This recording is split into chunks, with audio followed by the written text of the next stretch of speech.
Hey everyone, it's History Behind the Warrior, and welcome to another God of War video. Today, with us actually less than a week away from Ragnarok's release, I thought that, for funsies, we could pit the leaders of Olympus and Asgard against each other. By doing so, we could have a fun, somewhat what-if battle, where we can theorize who would actually come out on top in this grand battle of elder gods. So today, we will be having the all-knowing leader of the Aesir, the All Father Odin, doing battle against the likes of the Sky Father and King of Olympus, Zeus. To really do this, I have to explore both characters' origins, as it serves as a great comparison for the feats of strength they do possess, the weapons they utilize in their toolkits, who they have defeated, and of course, how exactly do they stack up against each other. Now, please do remember, both of these gods operate by different rules due to being relegated to different pantheons. Their feats of strength will largely be the determining factors of this fight, as Odin and Zeus share a number of similarities, which work for loose, but what I also feel pretty good comparisons. But before we do begin, please remember, this is all hypothetical and isn't anything definitively carved in stone. This is all for fun and an interesting matchup that, in many ways, I think some of us would like to explore, or at least have fun toying with. And of course, please do remember, this is all pre-Ragnarok release, so if there was any interaction between Zeus or Odin, we definitely would not know. And as a quick reminder, if possible guys, before we kick things off, I would super appreciate it if we could first get this video to about 1,000 likes. It's a pretty small and minor thing, but trust me when I say, it really does go a long way for both this video and this channel out as a whole. And if you want to stay up to date with all things God of War related, including my Let's Play next week, please don't forget to subscribe, as well as tick that bell. But anyway, let's jump into things. Both histories of Odin and Zeus are ones entrenched in bottomless seas of blood, from that of both the primordials and titans, to the very first primordial giant, Ymir. They both share many similarities with their ascension to godhood. But how did they get there? Well, let's actually touch on both their histories, as it does also give us an idea of just how strong they are, and a way to measure their power to then compare to each other, as it gives us a scope of what they are capable of. So, first off, let's touch on the All-Father Odin, child of Bor and grandson of Björdi. The Odinson bloodline is one that tracks back far beyond the formation of the Nine Realms. He was one of 3 children, but was distinctly the most ambitious of his brothers, seeking to carve his own fate by defeating the primordial giant Ymir. But this was an undertaking he would not take on alone, calling upon his brothers, Vili and Vi, when they battled the giant. The trio were able to spill the blood of Ymir, marking an end to this primordial, and thus so does begin the formation of the Nine Realms, marking an end to the primordial giant and the formation of the Nine Realms, of course leading to Odin's ascension to becoming the leader of the Aesir and king of Asgard. On the other side of the coin, we do have Zeus, one of the many children of Kratos, and a grandchild of the primordial Uranus. Much like Odin in that respect, Zeus had to earn his title, as well as his mantle of God King, waging war against the Titans with his siblings once he freed them from their father's gut. This was a long and arduous war, one that lingered on for what felt like forever. So, as a way to end the battle, Zeus would go on to forge the iconic Blade of Olympus, a weapon so powerful that it ended the war the very day it was created.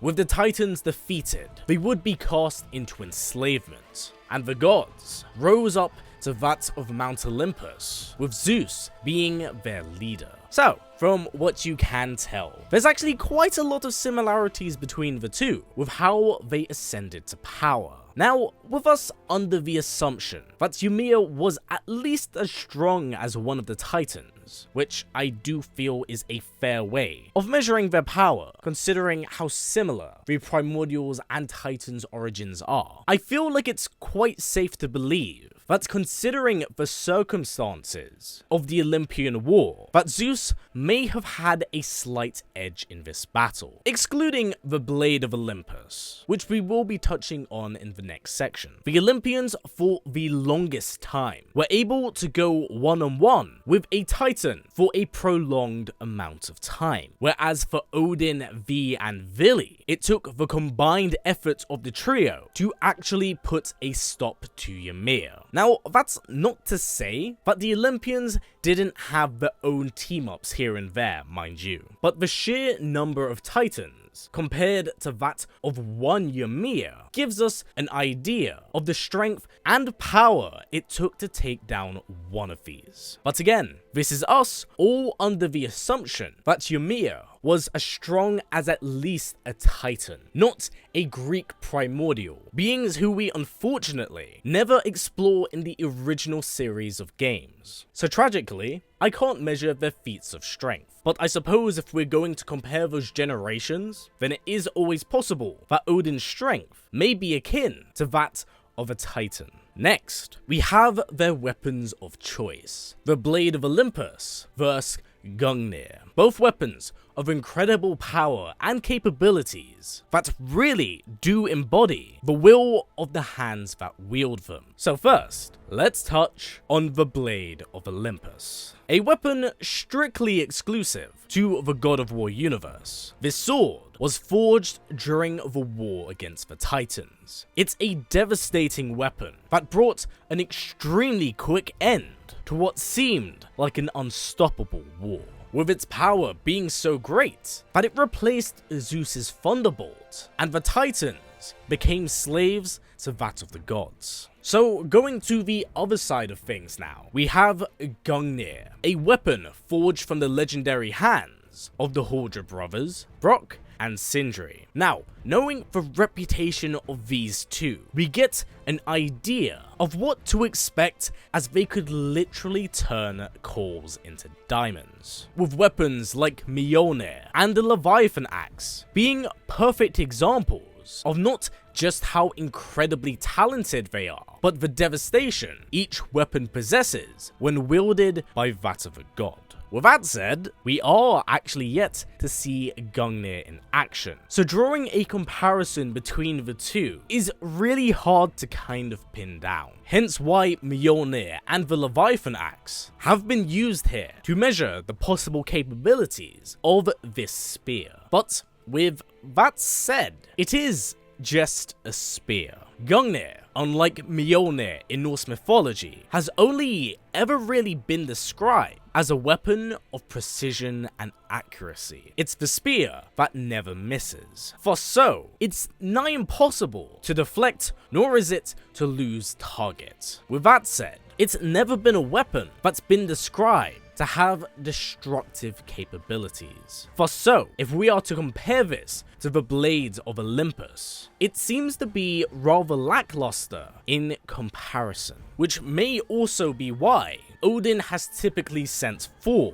to do the heavy lifting. But please do keep in mind, we are still yet to see what this weapon is actually capable of. So again, this is subject to change. But a king can only be as sharp as his mind, and this ties into their overall knowledge and mental fortitude. So it seems only fair to start with Odin. Now, whilst not seen during the 2018 installment, one thing we very quickly learn about Odin is that he's ever-knowing and extremely knowledgeable. Plus, tip in a bit of paranoia, a bit of insanity, and you basically have a mad god.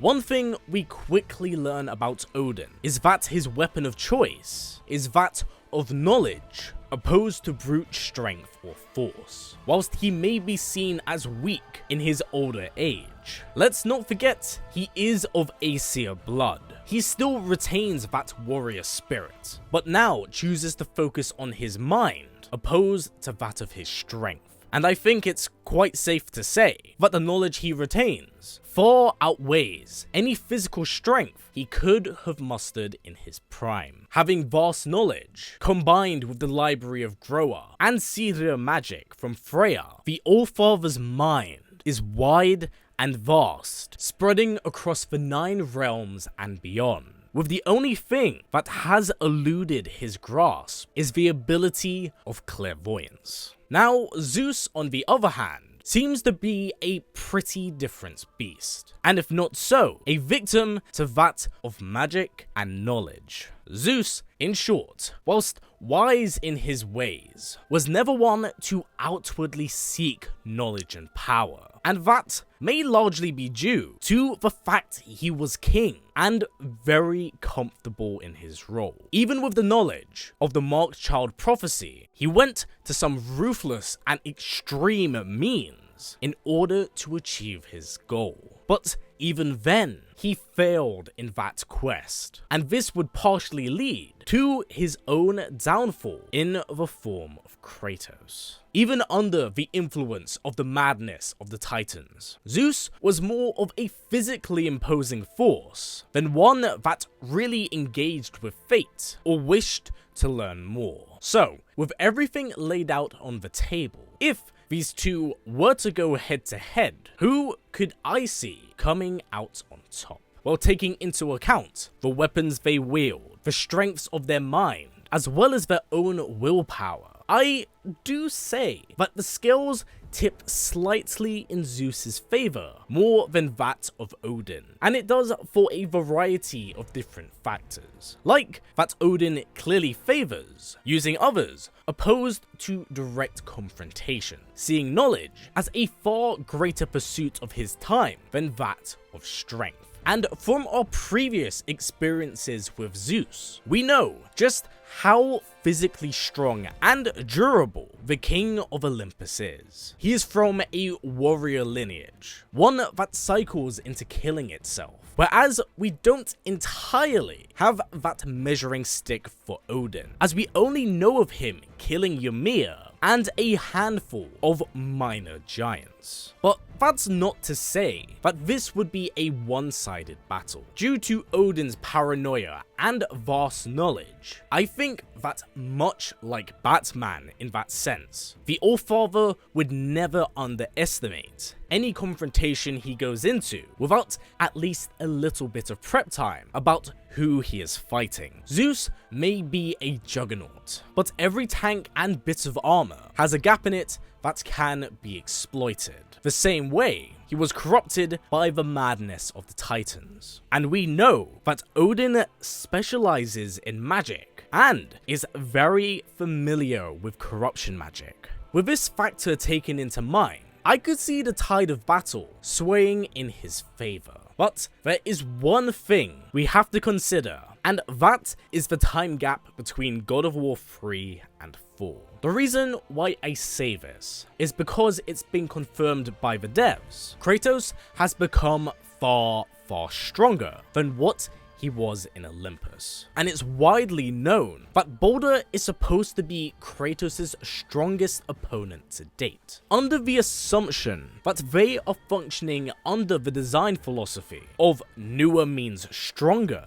Thor and Odin could be leagues above what we've seen from the Olympus series of games. But of course, this is all subject to change with how the game is being written narratively. But with the information at hand, or in some cases lack of, I will pass it over to Zeus for the time being. But with Ragnarok around the corner, the God of War series may be forever changed from the events yet to unfold. But yes guys, that has been it for this fun matchup video. Again, please don't take this as 100% confirmed, solid in stone, but this is a fun exploration of two elder gods that have made a huge impact on the series. But anyway guys, that has been it for me so far. What do you think about this matchup? Do you think it sways more in Zeus's favor or that of Odin's? But for now, everyone, that has been it for me. So as always, stay strong, stay well, and keep on fighting, as Ragnarok is less than a week away. Take care, everyone. I'll see you soon.